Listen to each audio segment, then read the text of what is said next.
wonderful, wonderful power. Walt Disney presents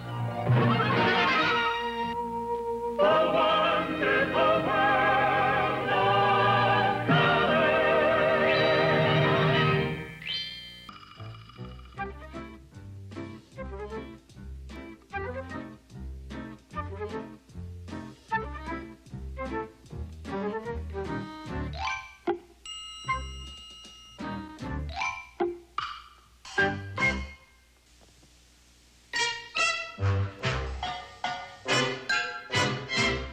Now lie on the floor. Push up, arms over your head.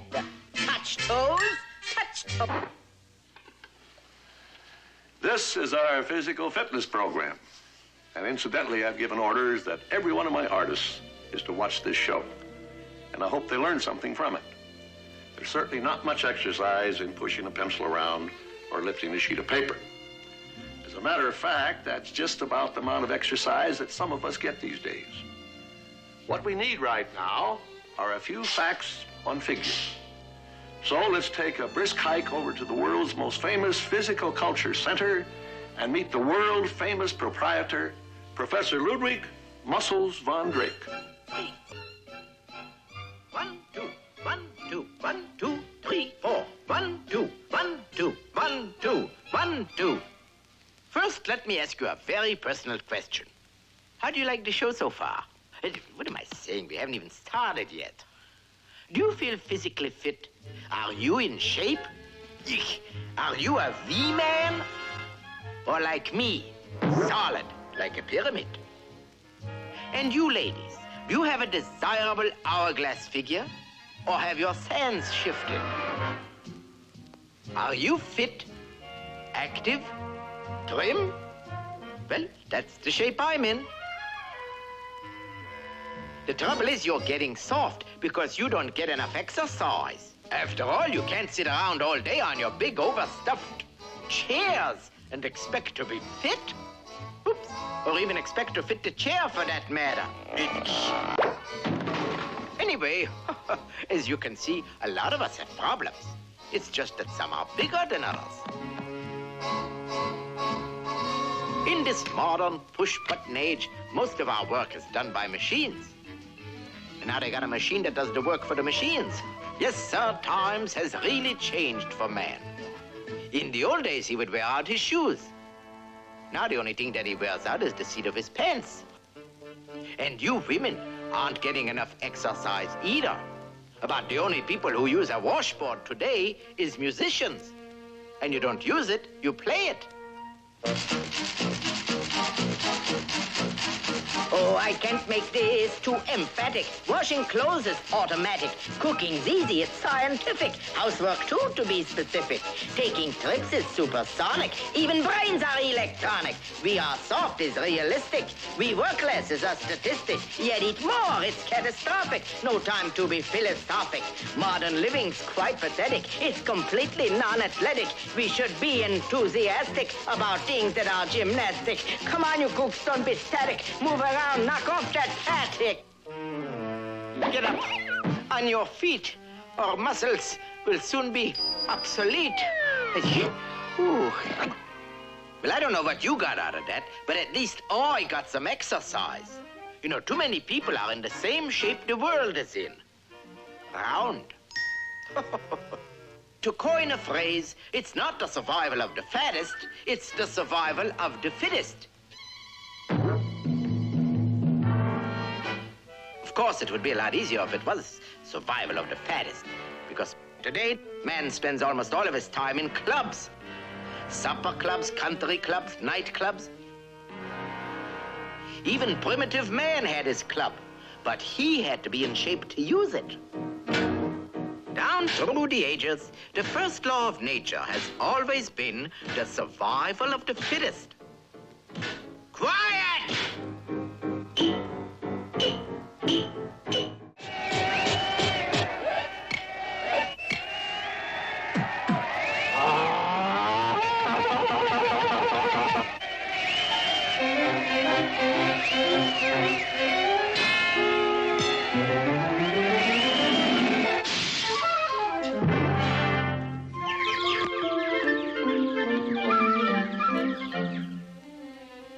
Anyway, you know, it was the ancient Greeks who first scientifically approached the problem of physical fitness. These learned scholars felt that for the mind to be alert, the body had to be in the same shape. In other words, brains and brawn could be mixed. And so it was that over 2,700 years ago, within the shadow of beautiful Mount Olympus, was born an institution known as the Olympic Games. Emblematic of these glorious athletic festivals is the torchbearer, who down through the ages has carried aloft the precious flame to the far corners of the earth. Rome, Egypt, India, China. Through forests and trackless wastes, over mountains and sea, down to the present day, the ritual of the Olympiads demands that this heroic flame shall not become extinguished, but shall be kept burning at all costs.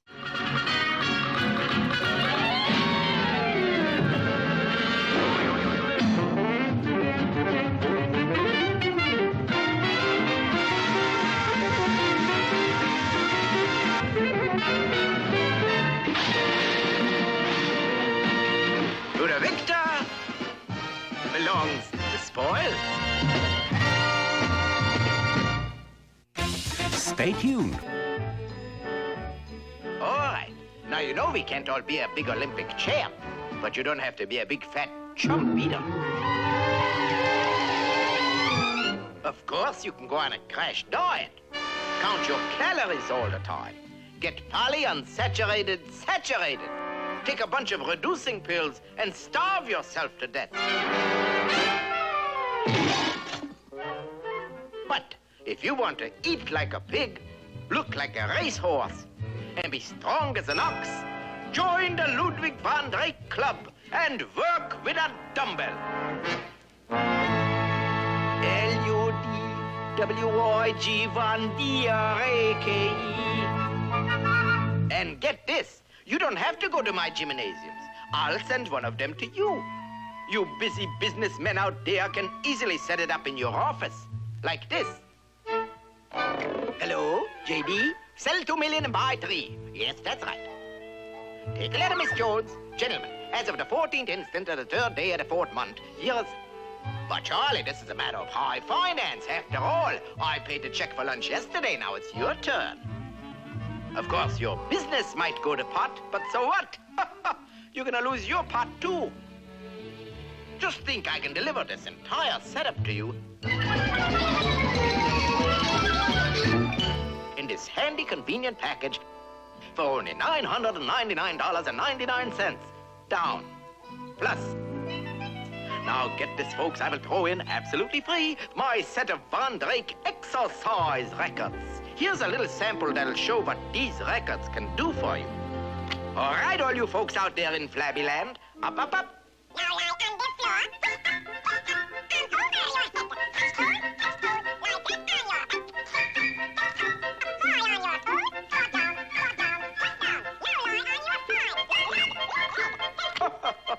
Oh, no wonder I was playing it too fast. At 78, that's the size of my waist. 33 is what it should be, and I'm not kidding. Yeah, that's better. Now we do the calisthenics,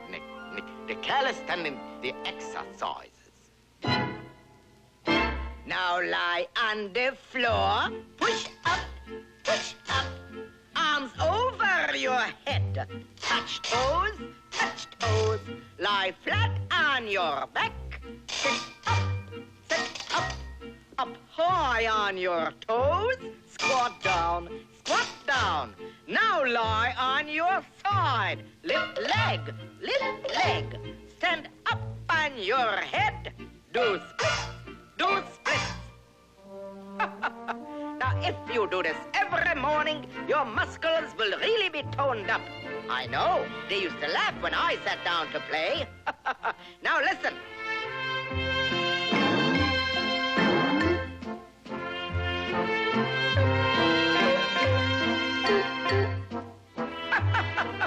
Maestro Van Drake and his musical muscles.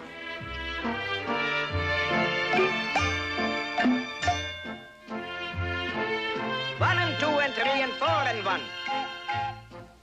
2 and 4 and 6 and 8 and 10 and 9.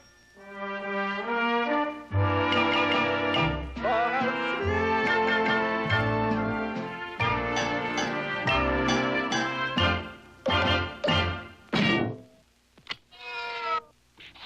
Oh, by the way, there are many ways to use your set of dumbbells. But by far the most popular is for paperweights, which leads us to a pile of letters from satisfied club members. Oh, here's a typical testimonial. Let's see what typical has to say. Quote, "Dear Professor, I used to come dragging home from work completely worn out. Nervous, unstrung, weak, and run down. Physically and mentally fatigued.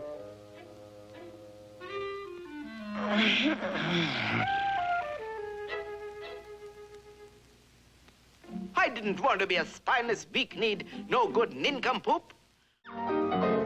Ouch!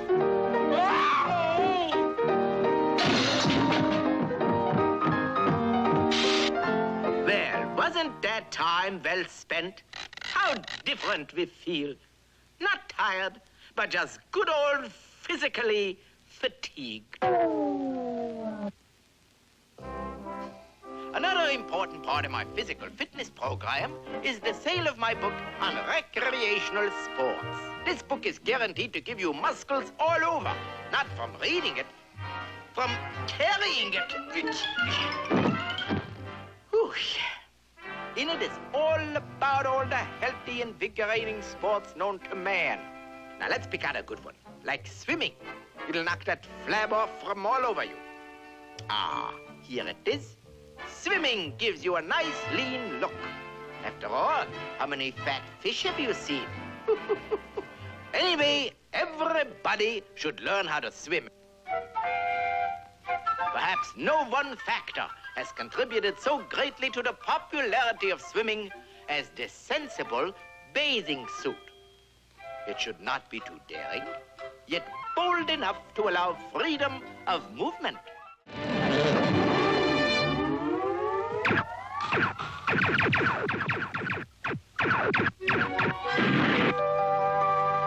As the setting sun slowly dips into the azure blue of the western sea, with a modicum of reluctancy, we leave this tranquil scene firmly convinced that swimming has many fringe benefits. One of them being, once you have learned to swim, you can safely take up golf. Because you won't have to worry about those water hazards anymore. Say, I'll bet you didn't know that the word golf was derived from the old Anglo-Saxon word flog, which, as any swinger knows, is golf spelled backwards. An obvious choice because of duffers like me who flogging the ball all over the place. Of course, I've written it all down here in my book. That's it, chapter 4, how to play flog. Out in the green open fields where a man can get away from it all. Happily, the golfer chooses his weapon. The modern golfer comes standard equipped with a set of scientifically matched and balanced clubs. Having covered the course, we come at last to the 19th hole, where we join our friends in the proverbial bull session that ends a perfect day of golf.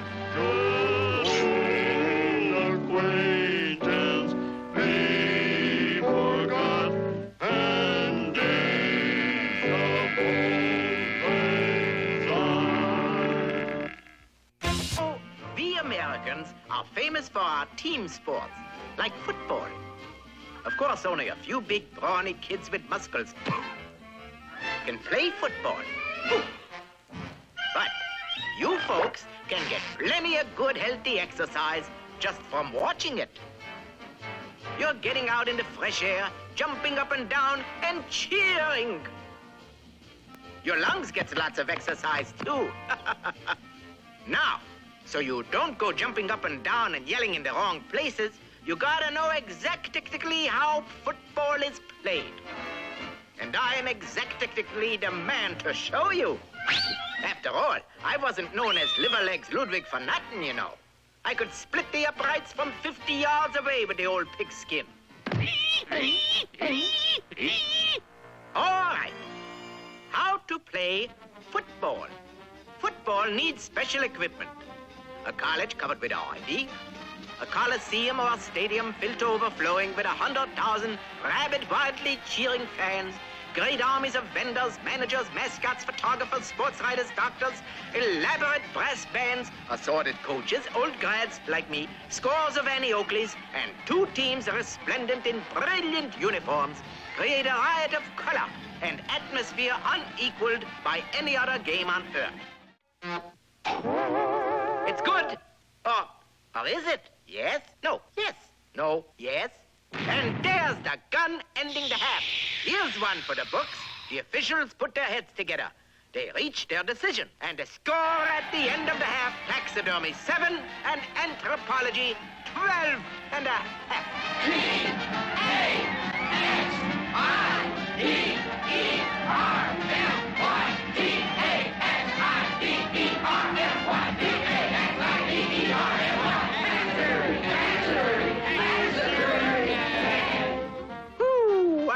What a game! Oh, boy! You know, after all, a spectator can only take so much. So that's why they put in halftime, to give them a chance to rest and store up some energy. And you can eat all kinds of fattening foods. Because after all, you're gonna wear it all off during the second half. Back on the field, the second half is about to start. Listen to that cheer. It's tired. The A&M man is gaining. He leaves his feet. Look out! Look! And there's the final gun. And Smith wins for taxidermy tech by half a point. Yes, as you can see, football is a great sport to keep everybody physically fit. Everybody, that is, except the coach.